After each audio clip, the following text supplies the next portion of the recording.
Guys, welcome to Two Fat Guys Talking Football. John Gold of the Daily News, GQ Sam Strong of Esquire Magazine, yes, and the TV show Modern Family in that shirt.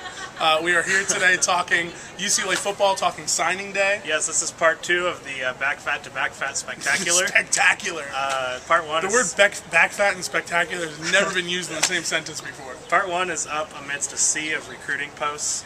If you can go through John's blog enough to find it. It's worth wading through that. Absolutely. We talked a lot of basketball yesterday, but we're moving on to football today. Signing day. National NLI Day. Huge day here at UCLA. Becomes somewhat of a holiday. My class was canceled today. No, it was not. Yep, but not for NLI. Oh my god, that would be hilarious though. I like that. Yeah, it could have been. That's a little improv, Sam. 25 future Bruins today put their name on the dotted line, including, addressing so many needs. And we're going to get into the needs that they needed to address. We're going to get into the dynamics of how they built this recruiting staff, the staff, and then what they got out of it. And then I really want to talk to you about instant impact players, because that's something that I think everyone kind of likes to know, is who's going to make a difference and who's going to do it soon. Yeah, so I can defer to you on the impact players part, because I don't know any of these guys outside of the ones I covered in high school games, which are plentiful, but I don't know them all. Bountiful. Bountiful, yes. The amazing thing to me is, so you had Rick Neuheisel, right? Who they held 8 guys over from people that committed to him, or from players that committed to him. The only 3 guys left were Brechterfield, McClure, and Marcus Tuiasosopo. Yeah, Brechterfield's gone now. D-line coach at Pittsburgh. Is that right? Just got the job. Yeah. I didn't know that. Anyway, what's incredible to me is how quickly Clem and Martin were the first 2 guys here. Yep. How quickly they got in. They got on it. 5 weeks. They got on it. Yeah. Took 8 guys that was looking like an abysmal class. And turned it into a top 10 class. Well, there were 16. There were 16 commits. Yeah, and they dropped 8. And they dropped 8 of them. Yeah.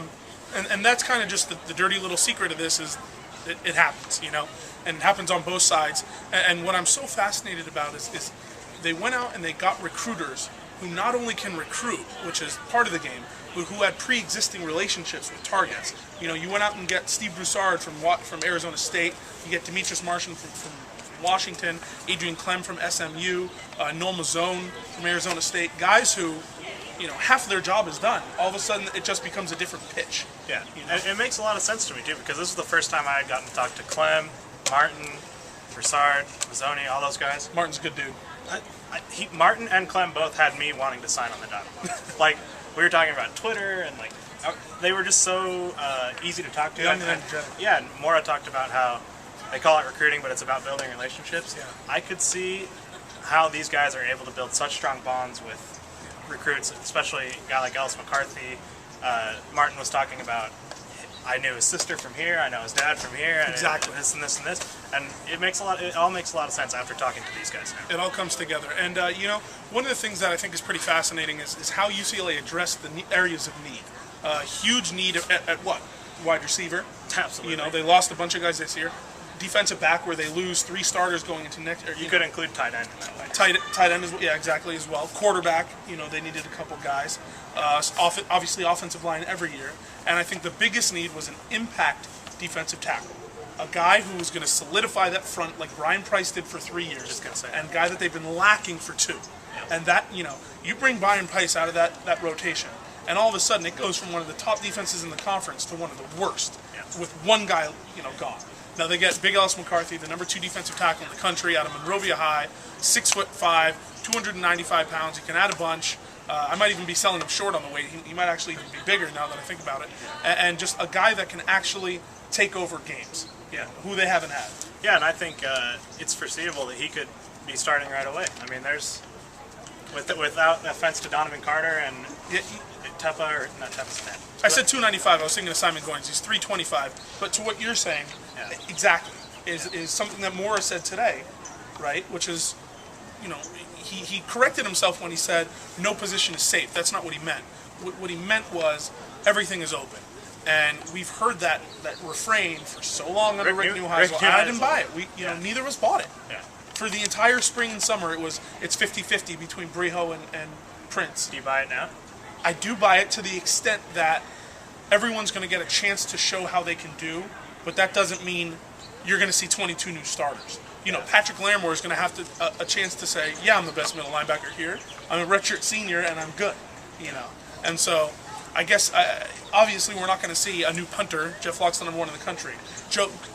Speaking of that, Joe Fourier actually named the #1 tight end in the country for the draft. The #1 draft prospect in the country. Yeah. Sam, but 2 years ago, I wasn't here. 4 years ago, whatever it was. Yeah. Newhasel's first signing day press conference. I'm sure 2008. Sure he was saying a lot of similar things about competition and things he would always say. So I don't want to play the rain cloud here, but I think we need to wait and see what happens on the practice field and how they practice, and wait till they play a game. Sammy Downer back? Not quite. I'm just saying. Newhasel was good at the lip service too. Just rain cloud. Just rain cloud Sam. That's cool. But one thing that's kind of interesting is what they did at wide receiver today on signing day. Bringing in Randall Goforth, bringing in Kenny Walker, bringing in Jordan Payton. They already had Fabian Moreau. I mean, they have some legit prospects when 4 days ago it was like, who's going to play wide receiver? Weird situation with Jordan Payton. Yeah. I don't know the whole of it, but Brandon Huffman, who I give all my trust to, said, I love you, Huffman. You're the man. Thus ends the weirdest recruitment of all time. Yeah. And I was like, okay, I'll check out his Twitter. And 23 hours ago, he was saying Husky pride, go Huskies, all this stuff. So that's why recruiting is so magical. And what's funny is Tracy Pearson told me he went to see him commit, and before Pearson could grab him for an interview, a school administrator brought over a piece of paper and put it in front of his face so he would sign it. I find that hilarious. Yeah, I find that hilarious. Imagine on the walk away. They're just flipping. What else? What else should we touch on? Any other immediate impact guys that we're talking? Marcus Rios, a defensive back out of Kasumnes Oaks. I don't know how to pronounce it. I like that tight end. Ian Tobler. Tight end. He's a good tight end, and UCLA has a huge need at tight end. I mean, Fourier graduates, and then it's John Young. Raymond Nelson was kicked off the team. Yeah. So I think the next step for this staff to me is really identifying who is going to play for them 100% of the downs. And who's going to give 100% 100% of the time. That brings up a good point, because I think we just rehashed it. They're at 91 players right now, and they need to get to 85. We'll find out pretty quick, huh? So we're going to find out who's going to give them 100% and who's not, because they need to get 6 guys off this roster someday. But he seems Jim Mora was asked today, and he seems very confident that he's going to get that worked out somehow. Last couple things, a couple diamonds in the rough, guys that down the road I think can make a huge impact. Simon Goins is he's the 295 guy that I was talking about. He's 6'7". He's a guy in the NBA we always hear about projects. Oh yeah, he might be a little bit of a project. He's like the Hashim Tabit of the new UCLA. I don't even know if he's in the D League anymore. I don't know. Maybe not the best. Save that for round one. Yeah, exactly. Who else am I looking at? I also like Nate Aisi. He's a good guy out of Sacramento. He was in the first round of emails I got, so he must have been an early. And another guy that I'm just kind of fascinated by is a relatively late commit in the process, TJ Melweir. He's the number 5 rated quarterback by ESPN, and he's like number 31 by Scout. And I never get how there can be that huge discrepancy. But if he actually turns out to be the number 5 guy in this class, pairing him with Devin Fuller, who Jim Mora just adamantly told me is a quarterback and will play quarterback for him. And, he brought up Michael Vick very quickly in that discussion. Yeah. But, if they end up getting, guys who can compete for that position at quarterback, that's a big class. And that's actually, a big class. And actually compete. Because we heard a lot about quarterback competition. Exactly. It didn't seem like too much of a competition. Anyway, that's in the past. All right. We're looking forward now. The UCLA staff is already on to the class of 2013. We are already on to our 4th meal of the day. Headed to Taco Bell right now. All right. Join us. To confirm my earlier verbal commitment. Yes, I love those Twitter jokes. Those are great. My favorite one was that Wiener Schnitzel had sent a Wiener Schnitzel bus full of booze, women, and chili dogs. I like to commit to Chick-fil-A because you get every Sunday off. That was a good one. That was great. UCLA fans who follow me on Twitter, shout out to you guys. You guys are very funny, and we appreciate it. But don't you dare talk crap on Eugene Steakhouses again. Never again. You learned your lesson.